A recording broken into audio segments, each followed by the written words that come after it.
Frères et joie, paroliers et parolières, que la grâce et la faveur du Seigneur soient sur toi. Bienvenue à notre dévotion matinale.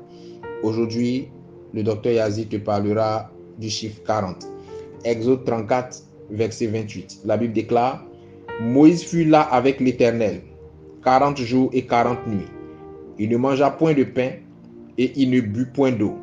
Et l'Éternel écrivit sur les tables les paroles de l'alliance, les 10 paroles.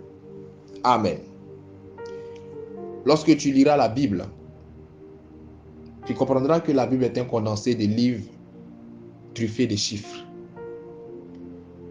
Et quand le Seigneur te fera la grâce d'avoir un esprit de révélation, d'avoir un esprit ouvert, tu réaliseras que la Bible est assise sur 2,13. La vie que nous menons est une vie qui est émaillée de chiffres. Ta vie elle-même est caractérisée par des chiffres.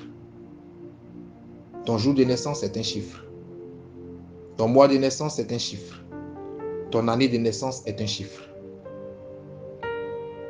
Les chiffres nous accompagnent partout où nous allons.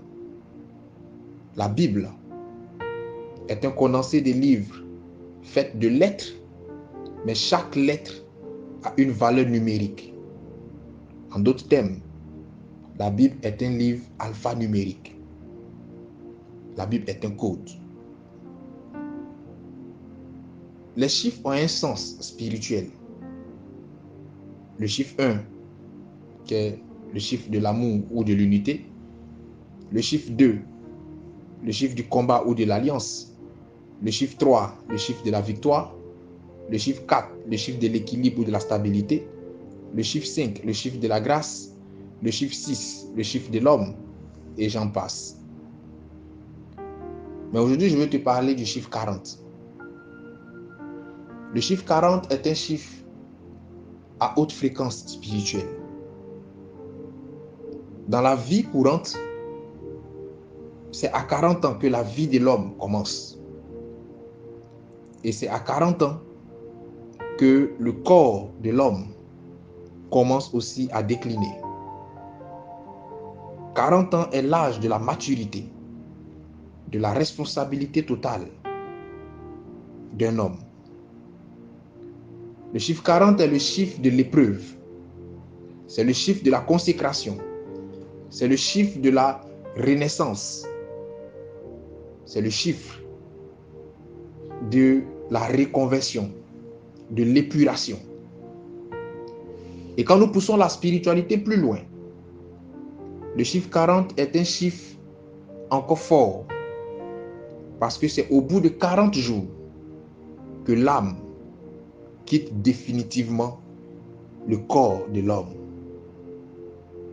C'est en cela que dans certaines coutumes ou dans certaines religions, on parle de cérémonie du 40e jour ou de messe du 40e jour après le décès de quelqu'un.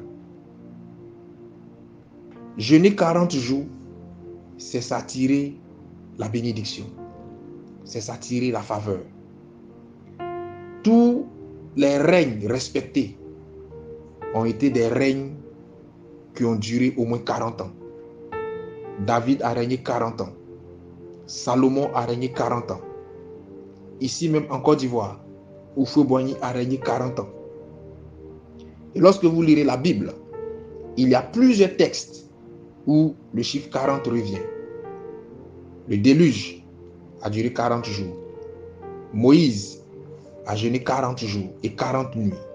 Élie a fait 40 jours et 40 nuits dans le désert. Jésus lui-même a fait 40 jours de jeûne. Ce n'est pas un chiffre hasardeux. Dieu et le diable se cachent dans les détails. Un enfant de Dieu doit faire attention aux détails. Doit savoir lire et décoder les signes. Car chaque signe nous véhicule un message voilé. Si tu comprends la symbolique de ces 40 jours de jeûne, tu comprendras que le Seigneur t'appelle à une renaissance, à une régénération, à une resegmentation de ta vie. Parce qu'une étape très sérieuse s'annonce pour toi. Que le Seigneur t'aide à comprendre ce que je suis en train de te dire.